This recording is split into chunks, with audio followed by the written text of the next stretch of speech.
تعریفونه د الله څخه دي نو چې موږ پلانې زنده‌باد او پلانې مرده‌باد پلانې بسونه زنده‌باد چې لګي ورته بعد ورته ګوره بیا چې کوم دینو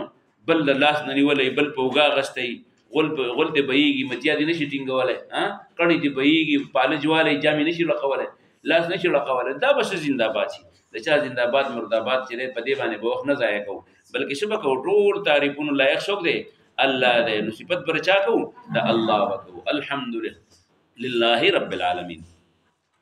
دوی مدا چې د چانه ډوډۍ نه غواړو چې زماري ځل کنه د پلانې پارټۍ په لاس کې لري د پلانې محکمې په لاس کې لري د پلانې کارخانه په لاس کې نه روزي رسان بل څوک دی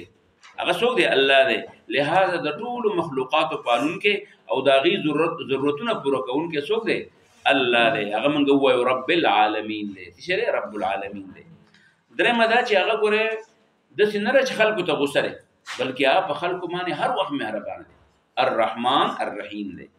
دغه شانې دا خبره چې په دنیا کې هم وي پلانې بابا به ما سپارښت وکړي د قیامت پر ورځ به ما چې د الله د عذاب نه نعوذ بالله خلاص الله تعالی مالک یوم الدین دا هغه ورځ د قیامت د ورځې مالک الله په خپل دی چې الله په خپل د اچا سپارښت پکې نه چلیږي د اچا دغه پکې نه چلیږي نو ورپسې ټکه بیا مونږ وایو چې الله تعالی د عبادت قابل هم دقه یو الله د عبادت قابل بیا څوک چې ګوره چا د رزق درکو چا پیدا کړی څوک دی غټي څوک ستا خیر او شر مالک دی او د اخرت هغه اختیارات هم دغه سره دي نو بیا راټیټېدل او خطا کېدل چا د لپاره پکار دي الله ته پکار دي نو ایاک نعبد و ایاک نستعين معنی دا چې الله مونږ به مستا عبادت کو بل څوک نه زنده‌باد او نه مرده‌باد زنده‌باد نو اسلام زنده‌باد او زمامینه در چا سره مینه د الله سره احب لله وابغض لله واعطى لله ومنع لله یاد شو خبره بل خبره پکې دار الله چې کامیابی لار هغه دا کمی ته چې په کم باندې پیغمبران دي په کم باندې شهیدان دي په کم باندې نیکان خلق دي لہذا په هغه لار باندې بځي په کم لار چې نیکان خلق روان په کم لار بځي چې په کم لار باندې نیکان خلق روان تاسو وګورئ په دې وخت کې زموږ د مختلف پارټي دي ډلې دي قومیتونه دي هر یو په ما راځه کامیابی په ما کې ده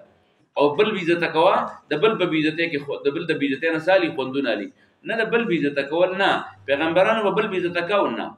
صدیقین بل بیزته کول نه صالحا بل بیزته کین نه شهدا چې د عزت د پاره د اسلام د عزت د پاره ځان قرباني کیږي د خپل ځان د عزت د پاره د الله د شان د پاره قرباني ورکړي نو دغه شانې د کامیابی لار چې د هغه ده چې هغه